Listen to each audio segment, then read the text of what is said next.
record today. Does it say recording on your guys' end? All right, so I'm gonna record it just so if people wanna look at my physical drawings, you're welcome to. I'm a very visual learner, so I will be drawing a lot. And sometimes that's really helpful for people. Sometimes it's really annoying to people. So sorry for those people that are annoying, and you're welcome for those that like it. Okay, so what we're gonna do is, hold on, let me go ahead and share my screen. And for the last couple classes, or the last class, you guys were kind of in breakout rooms the whole time, and I wasn't really talking. And today, at least for the first period, there's gonna be a lot of me talking. So, sorry.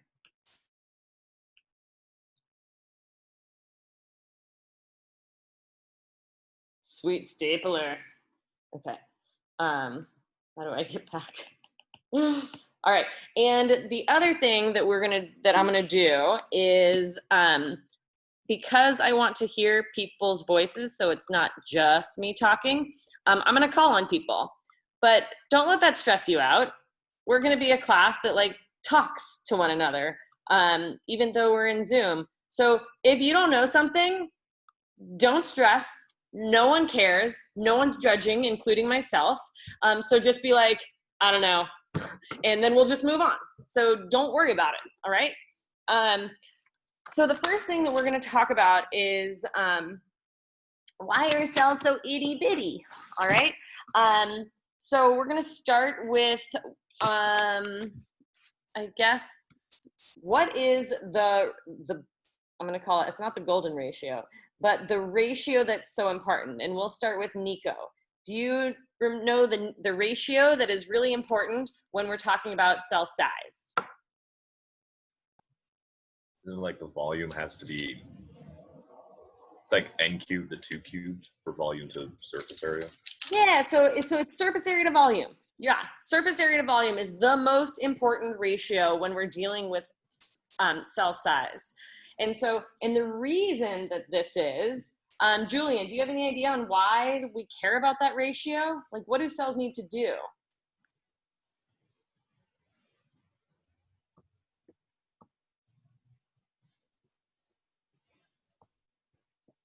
Think about what we have to take in and get rid of in our bodies.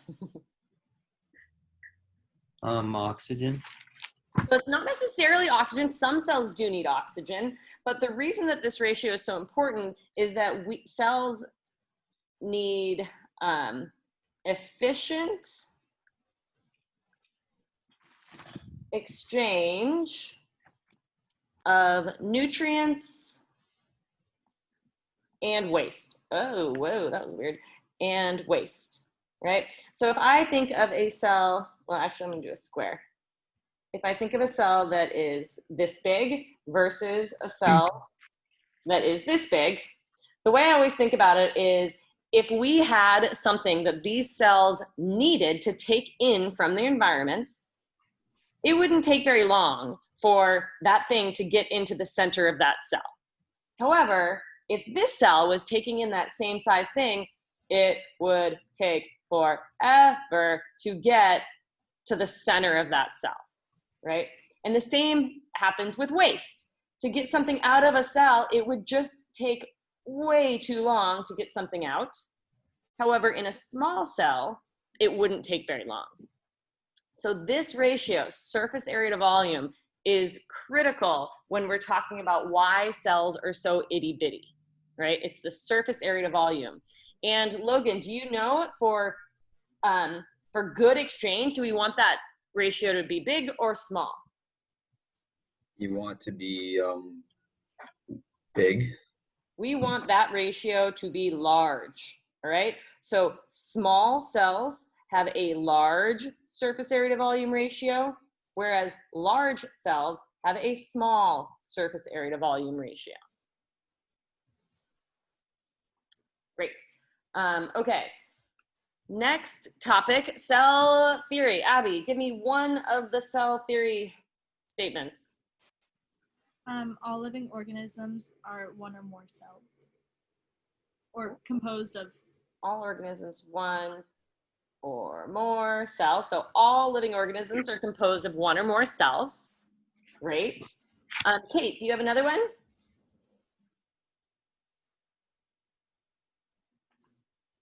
Am I allowed to look at my notes? Of course, please. Always. The more that you forget something and then have to re-remember it, the better you guys are. All That's how we. cells are from pre-existing cells. Okay, all cells come from pre-existing cells. Great, and the third one, Renee, do you know that one? Cells are the basic unit of life. Cell is the basic unit of life. All right, and one of the things that we're going to always keep coming back to is that the cell structure is going to help dictate its function, just like proteins, right? So if we look at a cell, for example, a neuron that goes in a neuron in our brain has all these like dendrites and axons, and that it's like built to be involved in cell signaling. Whereas our skin cells, like their structure is built for strength and to bind to other skin cells and not let things in, right? So they look very, very different because they have very, very different functions. All right, and we're gonna see this with proteins as well. Okay, so all cells, and this will help kind of go over some of the quiz questions as well. So all cells have four things that every single cell on this planet has. Maggie, do you know one of them? The plasma membrane. Plasma membrane, great. And if you remember the plasma membrane, it is a phospholipid bilayer, right? And the heads are going to be polar and hydrophilic, water loving. The tails are going to be non-polar, hydrophobic. Great. All right. Paul, can you name another thing that all cells have? They all have chromosomes which hold DNA. Ah, okay. So they all have DNA or chromosomes. And what we are going to see is that they come in two flavors. You can be, if you are a prokaryotic cell, you have one single circular chromosome.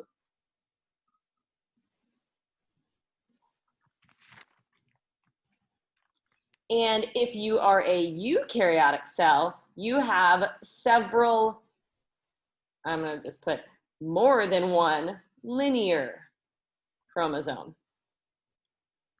So it kind of depends on what kind of cell you are. Nadia, do you know another one for all that all cells have? Ribosomes. They all have ribosomes. And the ribosomes are protein factories, right? That's where proteins are going to get made. So we're going to see that ribosomes, their job is to turn RNA, usually messenger RNA, into proteins. That's their whole job, is to turn RNA into proteins. And Tate, do you know the last one? Cytoplasm? Cytoplasm.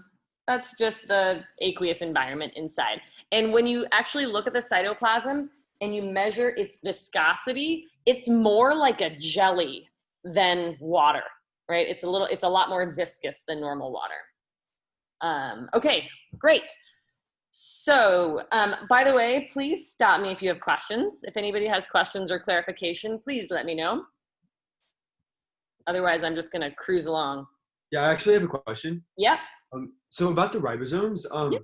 You said that they turn RNA into proteins. Yeah. So does that mean that RNA physically, like the molecules of RNA become proteins, or is it like they translate like until amino acids that are just like chilling? That one. So they're gonna read the RNA and they're going to read it and be like, oh, this little section is this amino acid. This section is this amino acid. So it doesn't get physically converted, it gets translated. Mhm. Yeah, good question. Okay, and we're going to go into all the nitty gritty details of that later, so get ready for that. Okay, so prokaryotic versus eukaryotic cells. So all cells have these four things on top, right? But then cells can be broken into two main categories, the prokaryotic cells and the eukaryotic cells. Aiden, can you tell me one thing about either? Like, They have like bacteria and like archaea in them, or like that's like the smallest things that they are made that they make. I like it. So what we're going to say for that is that the prokaryotic cells, these really are the bacteria and the archaea, right? Those are all single-celled organisms. They're the simplest organisms on our planet. They're still highly evolved for their role, but they're very simple and single-celled. And the archaea, just so you know, because that's a term that most people haven't heard yet, archaea are usually extremophiles. So they're the like bacteria-like organisms that live in like thermal vents or like those bubbling pools in Yellowstone. Okay, so what that means about eukaryotic cells is that these are all other organisms or cells are made of eukaryotic cells.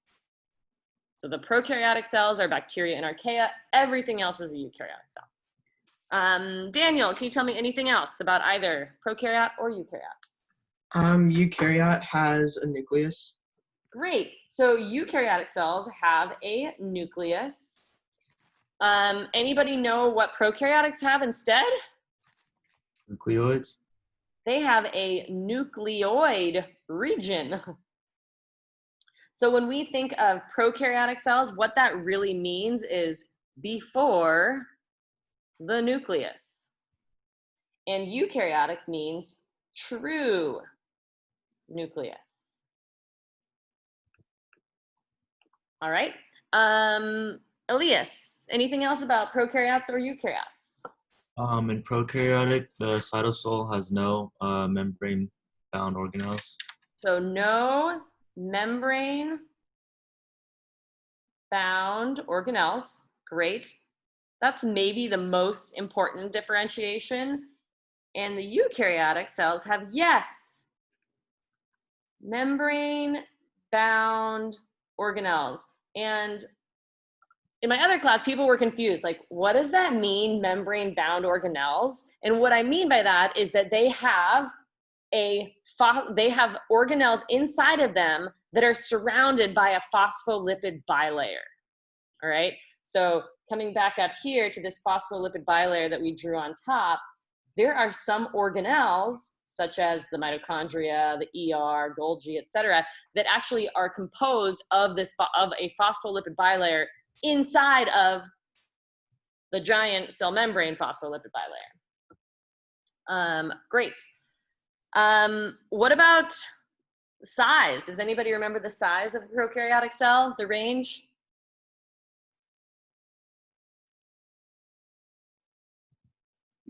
And 1 to 5 micrometers. 1 to 5 micrometers or micrometers. Anybody remember what micrometer is? Whoops. 10 to 100. 10 to the negative 6. Yep.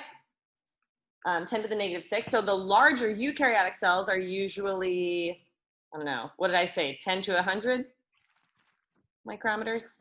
So they're much bigger.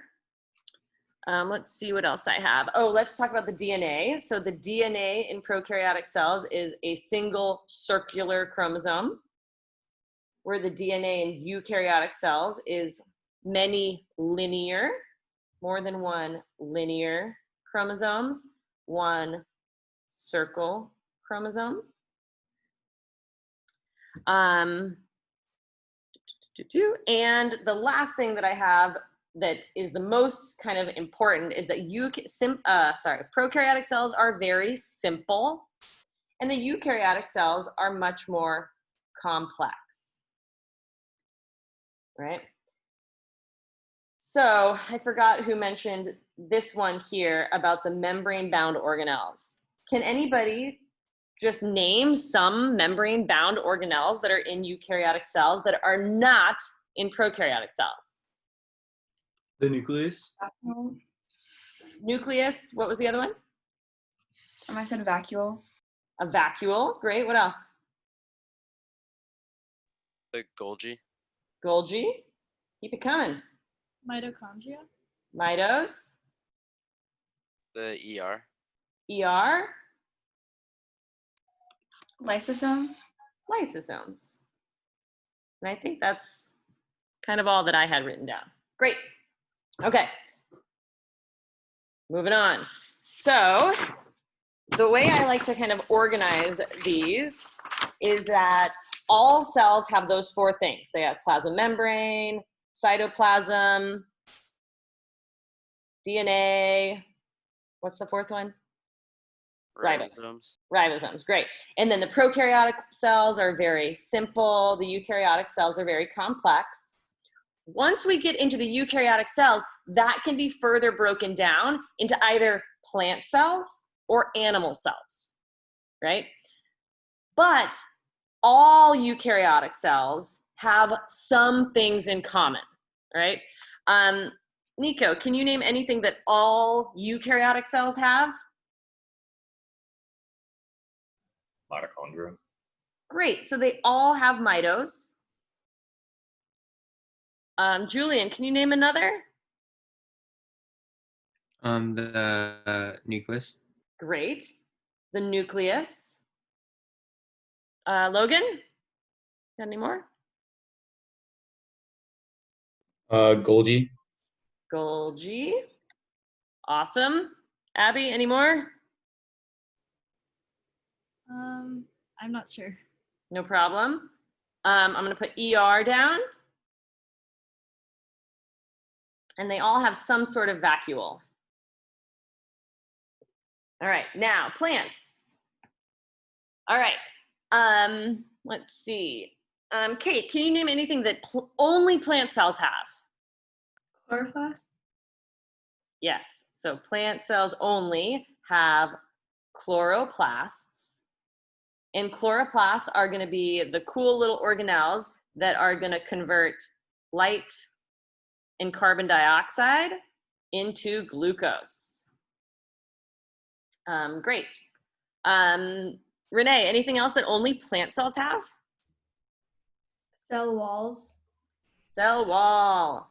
And anybody, what is a cell wall made of? Cellulose. Cellulose. What kind of biological molecule is the cellulose? A polysaccharide. Polysaccharide or a carbohydrate. Fabulous. So you'll start to see why you had to know all of those annoying biological molecules, because they're all going to come into play. All right. I forgot where we were. Maggie, do you have any other plant things? Only plant? Central vacuoles. A central vacuole. All right. So you can see that all cells have vacuoles, but plants have a specific kind called a central vacuole. And what we're going to see is that this is going to fill with water, and it is very, very large. It takes up most of a plant cell. All right, anyone know the last one? It's the plasma odesmata. Plasmodesmata. And plasmodesmata are, hold on, let me draw. So when we have a plant cell, we have, for example, the cell wall. Then inside we have a plasma membrane. And inside of that, we have a large central vacuole, right? So we have cell wall. Inside of that, we have the plasma membrane. In the big compartment in the middle is the central vacuole. And the plasmodesmata actually are little pores or holes in the cell wall so things can get in and out of plants, plant cells. Because remember, cell wall, very strong, and you still have to exchange materials, you have to be able to communicate. So the plasmodesmata are pores in the cell wall that allow things in and out. Cool. All right, let's do animal cells. Paul, can you name anything that animal cells have? Only animal cells. They have cilia and flagella. Yes, they have cilia and or flagella, right? So these are, whenever I think of this, I think of a sperm cell, because everybody is familiar with what that looks like with that long whip-like tail. That long whip-like tail is the flagella. Some organisms have lots of smaller kind of whip-like things, appendages, and those are called cilia. They're the exact same structure. It's just whether you have one or two big ones versus thousands of little ones. All right, anything else that only animals have? Let's see, Nadia.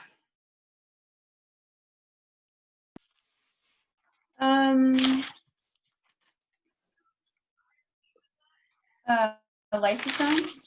Lysosome. So this is one that students always just remember. So a lysosome is a small compartment in the cell, and it has a very low pH, and it is full of enzymes that will help digest. So when I think of a lysosome, I think of the cell stomach. So it helps digest food, break down things. All right, Tate, do you have any others? Centrosomes. Okay, so we have centrosomes, and I'm also going to put in centrioles. And just wait, we're going to learn about centromeres coming up too, and they're all a lot of terms, and I get that. So what a centrosome, so near the middle of a cell, we have these two really weird barrel-like structures, and they're always at a right angle. It's like one of the only things in biology that is a right angle. And this was my whole PhD, was understanding these little centrioles, but that's an aside. So those are the centrioles, all right? Around them, they have this amorphic blob. That whole thing is the centrosome, right? It's the centrioles plus this gunk around them. And the whole role of a centrosome is a microtubule organizing center. So what happens is that you get these long microtubules, which are part of the cytoskeleton, which are protein-based, growing out for them. And that helps provide structure for the cell, but it also provides like roads, literally like railroad tracks where things can move along them. Okay, and that's all of those. All right, anything else before I move on? All right, so the endomembrane system. This is something that is fundamentally confusing for students. So I'm gonna try to break it down this year and define it before we talk about it. So the endomembrane system are kind of a system in the cell that works together to modify, package, and transport lipids and proteins.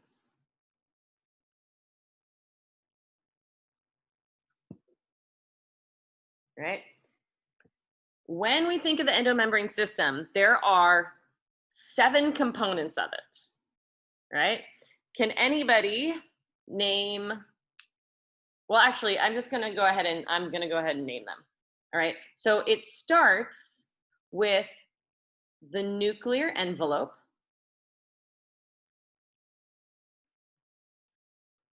Right? And then we see, hold on, 1, 2, 3, 4, 5, 7. Okay. And then we have the ER, the endoplasmic reticulum. Then we have the Golgi body or the Golgi apparatus. I just usually say Golgi. We have the cell membrane. Those are the big meaty ones. And then we have these smaller ones, which are the lysosomes, vacuoles, and the vesicles,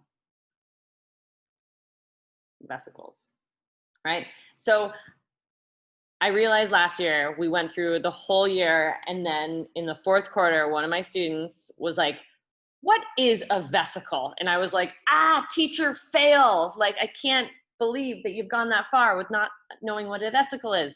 So a vesicle is just a small lipid bilayer sac, right? It is nondescript. It can hold lots and lots of different things. I draw it just as a circle, but if you wanted to zoom in on that circle, you would see that it's a lipid bilayer, right? And it can hold lots of different types of things in it, right? But it's literally just a sac membrane floating around the cell, right?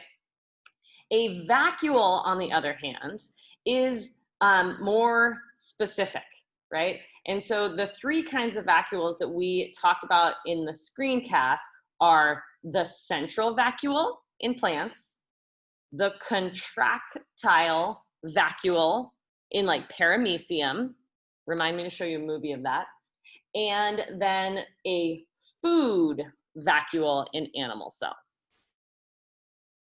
Right? So vacuoles versus vesicles. Students have a really hard time. Vesicles, literally just a little membrane sac. Not very descriptive, not very, whatever, not very specific. Vacuoles are more specific, right? All right, so those 7 things work together to modify, package, and transport lipids and proteins throughout the cell and out of the cell. And into the cell, actually. All right, so let's go ahead and draw a little bit. All right, so here I have a giant cell.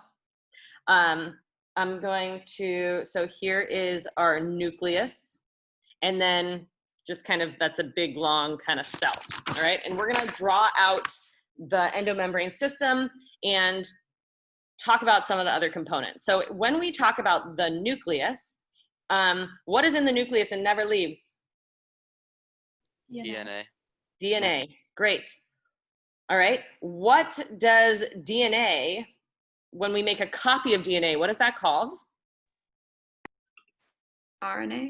We make RNA, right?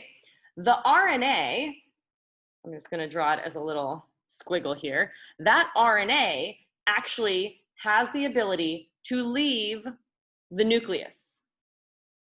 What does it leave the nucleus through? Endoplasmic. Oh, what are those? Oh. Nuclear pores. Yeah, so those are going to be the nuclear pores. Exactly right. And in the nucleus, we also have kind of a part of the cytoskeleton that kind of helps keep the structure of the nucleus. Does anybody know what that is? It's the nuclear Lamina? Yeah, lamina, right? So in the nucleus, we have the nuclear lamina, we have the nuclear pores, we have DNA, right? What we will also see is that the nucleus, however, it doesn't only have one membrane. It has 2 phospholipid bilayers surrounding it, right? And that second lipid bilayer is actually continuous with what structure? Endoplasmic reticulum. The ER, exactly right. So the endoplasmic reticulum. And the ER comes in 2 flavors. One is decorated with, what am I drawing now? These green things. Ribosomes. Those are our ribose, right? So you can have either the smooth ER or the rough ER. The smooth ER is involved in making lipids. The rough ER is going to be important in making membrane proteins and proteins that are going to be secreted from the cell, right? However, ribosomes don't only exist on the ER, they can also just kind of be out here, and they can be free ribose. And the free ribosomes, they are important in making cytoplasmic proteins. So proteins that are going to just stay in the cytoplasm. And an example of that are all of the cytoskeletal proteins. Those are going to be involved there.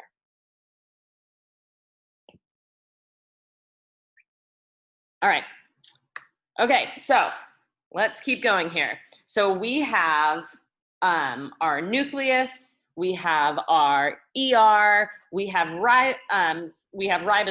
So when the RNA is leaving the nucleus, it can go to 2 different places. If it's a cytoplasmic protein, where is it going to go?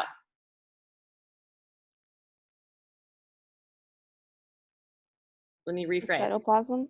Yeah, so if that RNA encodes a protein that's going to be cytoplasmic, it's going to go over to the free ribosomes.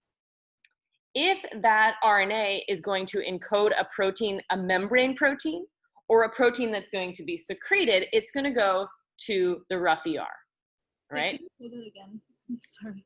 What was that? Could you maybe say that again? Yep, absolutely. So the RNA, and it's kind of written here as well. So if that RNA is going to encode a membrane protein or a protein that is going to be secreted, it is going to go to ribosomes on the ER, or the rough ER. If that RNA is going to encode a cytoplasmic protein, it is going to go to one of the free-floating ribosomes that's just hanging out in the cytoplasm, right? So that little red squiggle can either go here or here.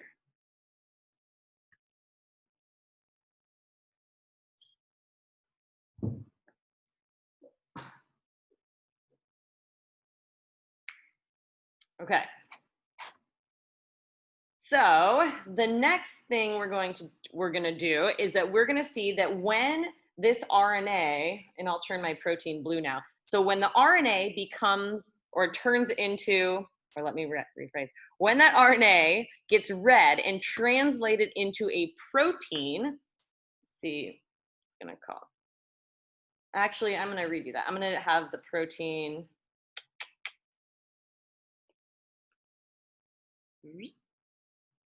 We're going to have the protein be this kind of like blue. Oh, that looks like my nuclear pore. We're going to have a star.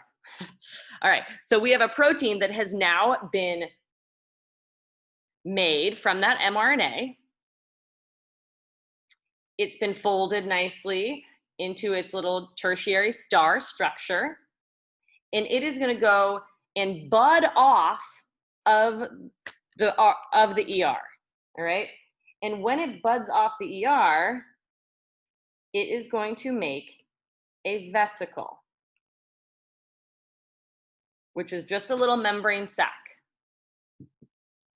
right? Where is that vesicle going to go next?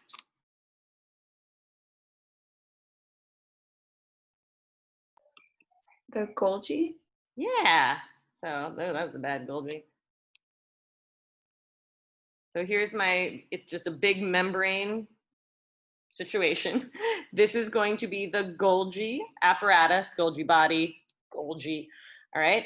And these vesicles, what happens, and I'm gonna show you a little clip of a movie here. What happens is that they dock on another membrane, meaning they go towards that, and then you're gonna see that these membranes actually bind to each other. And what will happen is that that star protein will now get released within the Golgi. And we'll see the same on the other side, where that vesicle will bud off, right? So in the Golgi, it has two sides. It has a cis side and it has a trans side. Cis is closer to the nucleus. The trans is going away or out to the plasma membrane. And so I'm gonna share with you real quick a little vesicle fusion move, or a little clip. So this is something that can be really confusing is vesicle fusion. So I wanted to show you how this looks. So here's a vesicle. You can see it's got these little proteins inside of it. You can, for example, think of this, that it just came from the ER. Inside here is going to be the Golgi. So it's got these little proteins that help it dock on the membrane. And what happens is the membrane literally fuses together and releases the contents into the Golgi, all right? So what we're gonna see, you can also imagine this is a vesicle and this is the plasma membrane. So it's going from inside of the cell. These proteins are out to be secreted and they will be released, and those proteins will be secreted out into outside of the cell. And they've done some really cool experiments. Do I have that? Boo. I don't have that. Hold on, let me do. Hold on, vesicle fusion. Wait, so you're saying that once they go into the Golgi body, they're secreted out of the cell? No. So this is, you can imagine this in two formations. This, for example, could be a vesicle going from the ER into the Golgi. This could also be a vesicle from the cytoplasm out, leaving from the plasma membrane. So it could be two different kind of scenarios. It could be many different scenarios, but let me just see if I can find this image really quick. If I can't, oh yeah, this is the one I want. Okay, let me unshare and then share my other thing. So they've done some cool experiments where you can actually see, oh, balls. Sorry, that is not what I wanted. This. Or you can see over here, if they've done these cool experiments where they color phospholipids of two different vesicles, and when they fuse, you can see that the phospholipids actually intermingle. Right? So those phospholipids are really dynamic. So when they fuse, they actually kind of intermingle. Okay, let me go back to my iPad, which is now turned off, but that's fine. All right.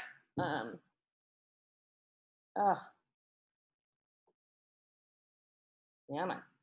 All right. So vesicle going from the ER to the Golgi. Then we have that different vesicle, right? But still just a membrane sac going from the Golgi. And let's say we want it to go all the way, it's going to travel. It could travel along those crazy long microtubule roads, for example. And it is going to dock on the plasma membrane. And what you'll see is that it will eventually be able to release that star protein out. So this, for example, would be a secreted protein. Originally made back in the rough ER traveled along vesicles to the Golgi, traveled along vesicles out to be secreted from the cell, right? So that's kind of an example of the membrane system, how it's doing its role of modifying, packaging, and transporting proteins all the way out. Does anybody remember what the Golgi does? What is the Golgi? Why do things have to go through the Golgi? It tags them. It tags proteins with what? Sugars or carbohydrates. Yep, tags proteins with sugars or carbs. Good. And that kind of tells the protein where to go. Awesome. All right. At the same time, we can have proteins, or we can have, I'm going to put this in a different color. So we can have things that the cell wants to eat. So for example, the cell sees this heart and is like, ooh, that's delicious. I want to take that up. So what the cell can do is that it can go and say, ooh, that looks yummy. I'm going to eat that thing up. And when it does that, it will form an internal vesicle, right? So that will be called a food vacuole. And this really happens primarily in animal cells, right?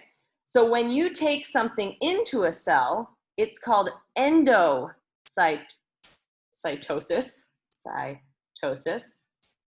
What is it in this other one when cells are secreting things? What's that called?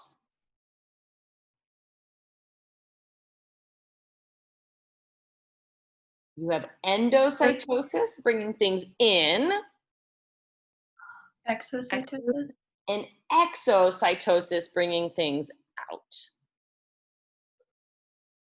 All right, so here's everybody's favorite organelle. What is the food vacuole going to fuse with to help digest that food? Lysosomes? Yeah, so it has the lysosome, lysosome, whatever. The lysosome, which is going to lysosome, oh my Lord, are going to fuse with that, and that is going to eventually kind of break down that delicious food that a cell ate, right? So for endocytosis, it comes in three kind of ways that were mentioned. So you can have phagocytosis, which is cell eating. You can have pinocytosis, which is cell drinking, right? And I always remember the difference because Pinot is like a glass of wine, like I like a nice Pinot, and that's cell drinking, right? And phagocytosis is cell eating. And then we have another one, receptor mediated, which I'm not that concerned about, but it involves receptors. Dr. Keller, I have a question about the vesicles that left the ER. So the vesicle, it can hold a protein, but it's not necessarily limited to that, right? No, but most of the time, these vesicles that are leaving the rough ER are either going to contain membrane proteins or proteins that are secreted out of the cell. Mm-hmm.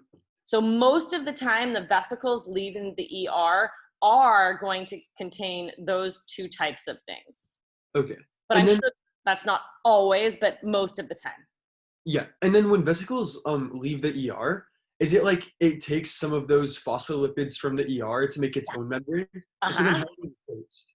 So it actually recycles. So there's actually vesicle recycling from the Golgi that also occurs.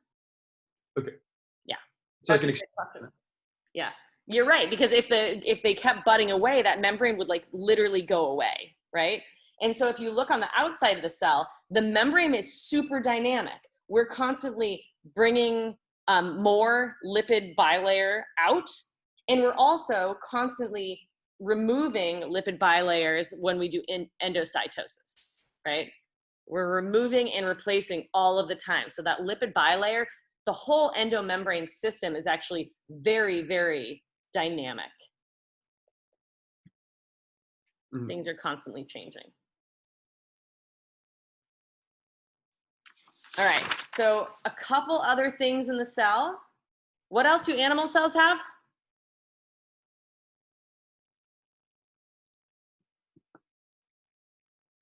Cilia and flagella. Okay, so they also have cilia and flagella. So you would have you could have these long kind of protruding things that would help that cell move, right? What else do only animals have? Centrosomes and Centrioles, centrosome and centrioles. So here we have our centrosome with the centrioles in the center, and they create these long microtubules throughout the cell. And those microtubules, for example, might be really important in transporting those vesicles along them. And I'll show you during the lab period a movie that kind of helps describe that. So again, the centrosome and the centriole is really a microtubule organizing center that we're going to see that's really important in cell division. We're going to see that's really important in getting things to and fro, but they're like the railroads of the cell.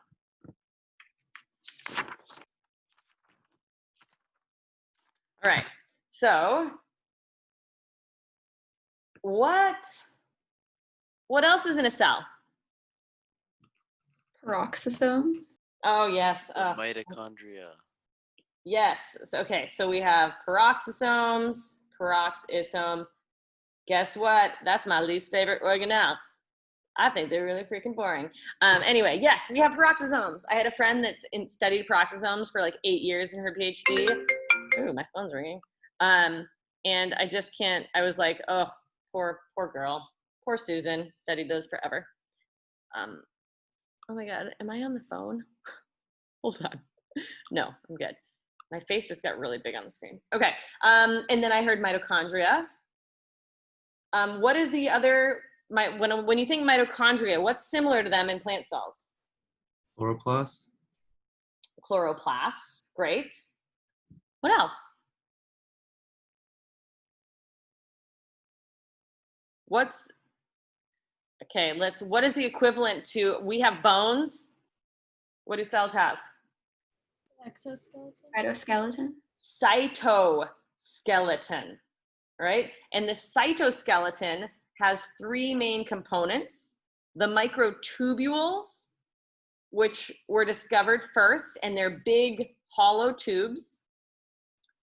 Then we have the microfilaments, which were discovered next, and they're these long, thin, twisty ropes. Get it? Microtubule, and then they're like, oh crap, there's something even smaller. We're gonna call it a microfilament. And then they discovered the third one, and they were like, oh, that's intermediate sized. So they call it an intermediate filament. And really the only intermediate filament you need to know is from the nuclear lamina. Right? And the whole role of the cytoskeleton is to give support and kind of some structure to the cell, right? So just like our bones keep us so that we're not a blob, same with the cytoskeleton. They keep the structure of a cell.